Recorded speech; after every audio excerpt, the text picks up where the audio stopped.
ఏమండోయ్, ఈరోజు మేము పెసర పునుకుల పులుసు చేసుకున్నామండోయ్. మీరంతా మా ఛానల్కి వచ్చి ఓ లుక్కేసి ఓ లైకేసి వెళ్ళాలండోయ్. ఈ పులుసు ఉంటుంది చూశారు, పుల్ల పుల్లగా కారం కారంగా ఉండి ఈ వేసవి కాలంలో నోటికి హితవుగా ఉంటుందండి. అతి దాహం లేకుండా చూస్తుంది, ఇంకా శరీరానికి చలువ చేస్తుందండి, వేడిని పోగొడుతుంది. మరి ఇంత మంచి సుగుణాలు ఉన్నటువంటి ఈ పులుసు ఎలా తయారు చేయాలో, దాని తయారీ విధానం ఏంటో చూసేద్దాం రండి. పెసరపప్పుని నానబెట్టి ఈ విధంగా నూనెలో పునుకులు వేసుకోవచ్చండి. లేదంటే గోదావరి జిల్లాల్లో బయట తయారు చేసి ఇలా కూడా అమ్ముతూ ఉంటారు. అలా అయినా సరే తయారు చేసుకోవచ్చు అన్నమాట. ఈ పులుసులో మెంతులు ఎక్కువగా వేస్తామండి. మరి మెంతుల్లో ఉండే సుగుణాలు ఏంటో తెలుసు కదండి. జుట్టు రాలడం తగ్గుతుంది, జుట్టు ఒత్తుగా పెరుగుతుంది. ఇంకా డయాబెటీస్ ఉన్న వాళ్ళకి షుగర్ లెవెల్స్ కంట్రోల్లో ఉంటాయి. ఇంకా ఆస్తమా తగ్గుతాయి. పీరియడ్స్లో కొంతమందికి ఒళ్ళు నొప్పులు వస్తూ ఉంటాయండి, ఆ నొప్పులు తగ్గుతాయి మెంతులు వాడడం వల్ల. ఇంకా జీర్ణక్రియకి మంచిది. ఇంకా ఎసిడిటీ, గ్యాసు ఇవన్నీ కూడా తగ్గుతాయి. ముఖ్యంగా గర్భిణీ స్త్రీలు ఈ మెంతుల్ని నానబెట్టుకుని మొలకలు కట్టుకుని తిన్నట్లయితే పిల్లలు పుట్టిన తర్వాత వాళ్ళకి పాలు పుష్కలంగా పడతాయండి. ఇంకా 0 క్యాలరీస్ కాబట్టి బరువు తగ్గుతారు. ఈ మెంతుల్లో పొటాషియం ఉంటుంది కాబట్టి బీపీ కంట్రోల్లో ఉంటుంది. గుండెకి మంచిది, కొలెస్ట్రాల్ని తగ్గిస్తుంది. ఇంకా ఎముకలకి చాలా బలంగా ఆరోగ్యంగా ఉండేలా చేస్తుంది. ఐరన్ ఉంటుంది. ఎన్ని సుగుణాలు ఉన్నాయండి మెంతుల్లో. అదేవిధంగా పెసల్లో తెలుసు కదండి, పెసలు కూడా ఆరోగ్యానికి చాలా మంచివి, చలువ చేస్తాయి అన్నమాట. హై ఫైబర్, హై ప్రోటీన్ ఉన్న ఫుడ్ ఏంటంటే పెసలండి. మరి ఈ పులుసు ఎలా తయారు చేయాలో చూద్దాం రండి. ఈ విధంగా నూనె వేడైన తర్వాత మెంతులు కొంచెం ఎక్కువే వేసుకోవాలండి. 4 మెంతులు వేసుకుని, శనగపప్పు వేసుకుని, ఆవాలు వేసుకోవాలి. ఇవి వేయించుకోవాలన్నమాట. ఈ పులుసులో ఉన్న స్పెషాలిటీ ఏంటంటే ఈ పెసలు శరీరానికి చలువ చేస్తాయి, మెంతులు కూడా శరీరానికి చలువ చేస్తాయండి. పోపు ఎండుమిర్చి వేసి, కరివేపాకు వేసి వేగిన తర్వాత సన్నగా తరిగిన ఉల్లిపాయలు, పచ్చిమిరపకాయలు, టమాటా ఇవి కూడా వేయాలండి. వేసి దీంట్లో కొంచెం పసుపు, ఈ పులుసుకు సరిపడా ఉప్పు కూడా వేసుకోవాలి. ఈ 2 వేయడం వల్ల ఏంటంటే ఈ ఉల్లిపాయలు, టమాటాలు చక్కగా మగ్గుతాయి అన్నమాట. మరి ఉల్లిపాయలు కూడా చాలా మంచివి తెలుసు కదండి. ఉల్లి చేసే మేలు తల్లి కూడా చేయదు అంటారు.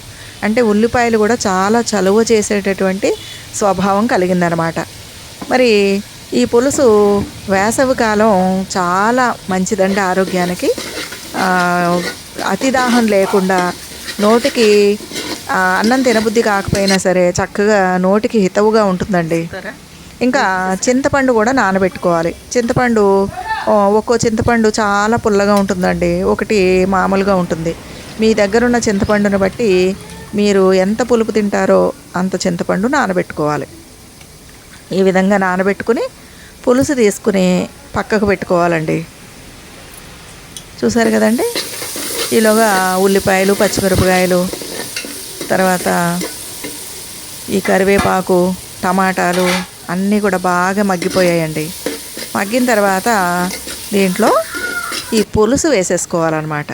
ఇంతకుముందు మనం పక్కకు తీసి పెట్టుకున్నాం కదండి, ఈ చింతపండు పులుసు పోసుకోవాలి. అలాగే ఉప్పు, కారం, ఇంతకుముందు మనం ఉల్లిపాయలు ఉప్పు వేసాం కదండి, మరి తక్కువ వేసి ఉంటే కనుక మరింత ఉప్పు పడుతుంది. లేదంటే దించే ముందు కూడా ఉప్పు చూసుకోవచ్చు. ఈ విధంగా ఆ కూరకు సరిపడా మీరు ఎంత కారం తింటారో అంత కారం వేసుకోండి.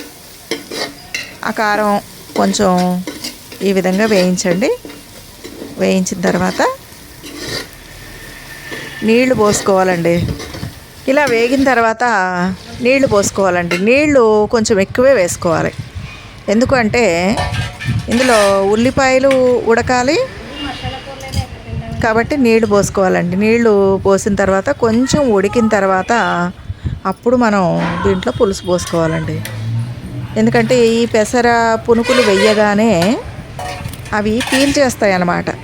అందుకని పులుసు కొంచెం లూజ్గానే ఉండేటట్లు, నీళ్ళలాగా పలచగా ఉండేటట్లు కొంచెం ఎక్కువే నీళ్ళు వేసుకోవాలి. నీళ్ళతోటి ఆ ఉల్లిపాయ ముందు ఉడకాలండి. ఆ కూర అంతా ఉడికి మగ్గిన తర్వాత అప్పుడు చివరిలో పులుసు వేసుకుని మరిగించాలన్నమాట.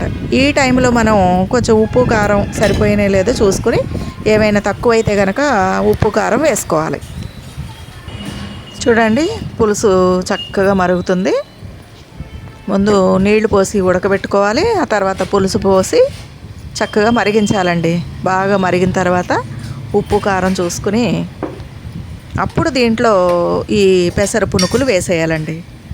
అప్పుడు ఏమవుతుందంటే ఆ పునుకులు చక్కగా పీల్చుకుంటాయి అన్నమాట. వాటిని చక్కగా పీల్చుకుని చక్కగా పులుసుతోటి పుల్ల పుల్లగా కారం కారంగా తయారవుతాయండి. ఈ కూర చాలా రుచిగా ఉంటుందన్నమాట. ఈ కూర ఇష్టం లేని వాళ్ళంటూ ఎవ్వరు ఉండరండి. ఈ కొంచెం ధనియాల పొడి చూసారు కదా, ఇందులో ఎలాంటి మసాలాలు మనం వేయమండి. ఉప్పు, కారం, ధనియాల పొడి, చివరిలో కొంచెం కొత్తిమీర వేసుకోవచ్చు. ఈ విధంగా మరిగేటప్పుడు ఈ పెసర పునుకులు వేసేసుకోవాలండి. వేసిన తర్వాత కాసేపు మరిగించాలన్నమాట. అప్పుడు ఈ ఉప్పు, కారం, ఈ పులుపు ఇవన్నీ కూడా ఆ పెసర పునుకులకి చక్కగా పడతాయండి. చల్లారిన తర్వాత అవి ఇంకా పెద్దగా అవుతాయి, గులాబ్ జామ్ లాగా. ఇంతేనండి పెసర పునుకుల కూర. ఈ కూర వేసవికాలం ఆరోగ్యానికి చాలా మంచిది. ముఖ్యంగా పిల్లలు చాలా ఇష్టంగా తింటారండి. ఈ వీడియో మీకు నచ్చితే లైక్ చేయండి, షేర్ చేయండి, సబ్స్క్రైబ్ చేయండి.